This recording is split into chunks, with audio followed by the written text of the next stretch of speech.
European nations are going to step up very substantially too. What's your advice on the small... importance of free speech today? Well, free speech is very important. I don't know if you're referring to any place in particular. Perhaps they are, but we've had free speech for a very, very long time here, so we're very proud about that. Well, what's your advice on the small boats crisis, Mr. President? How would you deal with it? What's your advice on dealing with the small boats crisis in this country? The small boats crisis. It's about the boats coming over the channel, so we're taking a lot of action to stop people coming over the channel who shouldn't be here, stopping them coming in the first place. Well, and then look, immigration is a can. big factor, and I think, frankly, if they're coming from other countries and you don't know who they are, and are they coming from prisons? We have them where they came in from prisons. We're moving them all out. We had a border last June, just recent, last month. We had 0 people come into the country, 0, other than coming through legal means. If you're stopping immigration and stopping the wrong people, I give my hats are off to you. You're doing not a good thing. You're doing a fantastic thing. So I know nothing about the boats, but if the boats are loaded up with bad people, and they usually are, because other countries don't send their best. They send people that they don't want, and they're not stupid people, and they send the people that they don't want. And I've heard that you've taken a much stronger stance on immigration. Yeah, we've done a lot of work stopping them coming. We just signed an agreement to return them, and we've returned 35,000, in fact, under the first year of this Labour government, of people who shouldn't be in this country. So we're very pleased that we're getting on with returning people who've got no right to be here. That's great. As somebody that loves this, I love this country. My mother was born in, as you know, my mother was born in Scotland, and it's an incredible place, a beautiful place. And if that be the case, I congratulate you. That's exactly, because Europe is a much different place than it was just 5 years ago, 10 years ago. And they've got to get their act together. If they don't, you're not going to have Europe anymore as you know it, and you can't do that. This is a magnificent part of the world, and you cannot ruin it. You cannot let people come in here illegally. And what happens is there'll be murderers, there'll be drug dealers, there'll be all sorts of things that other countries don't want. And they send them to you, and they send them to us, and you've got to stop them. And I hear that you've taken a very strong stand on immigration, and taking a strong stand on immigration is imperative.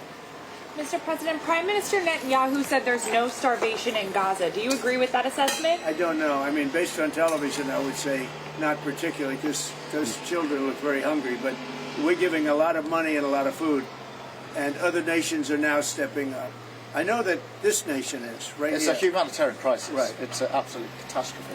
Do you think Nobody wants to see that, and I think people in Britain are revolted at seeing what they're seeing on their screens. So we've got to get to that ceasefire, and thank you, Mr. President, for leading on that, and also to just get more and more aid in. And again, America's done a lot on this, a lot of countries have done a lot. We're now working with Jordan on getting direct aid drops in, but this is a desperate situation. Mr. President, do you think Israel has done all it can do to avoid civilian casualties in Gaza? Well, I think nobody's done anything great over there. The whole place is a mess. It'll get straightened out, but it's a mess. They have to get food and meantime, food and safety right now.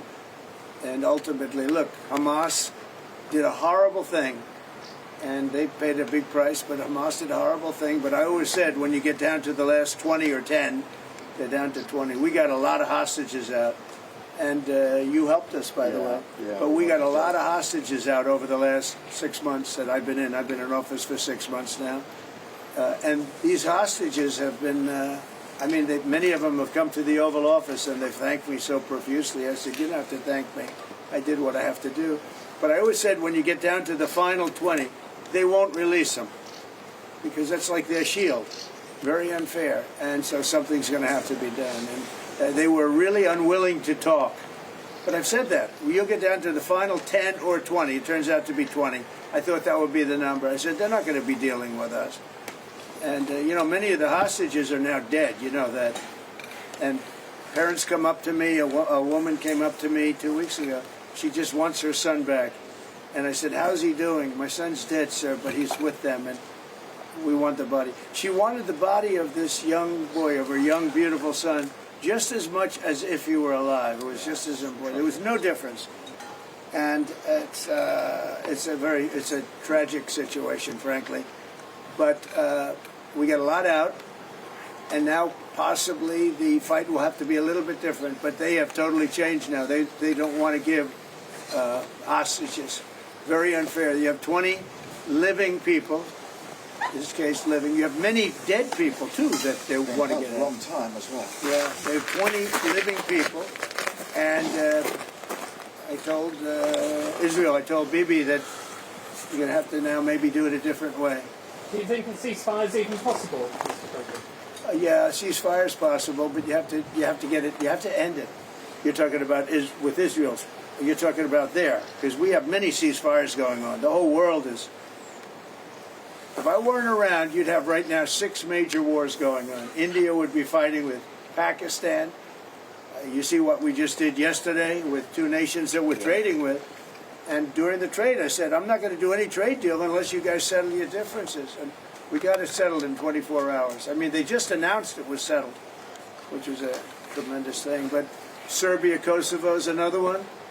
We have many hotspots that were at war. I think a very big one was India and Pakistan, because you're talking about 2 nuclear nations.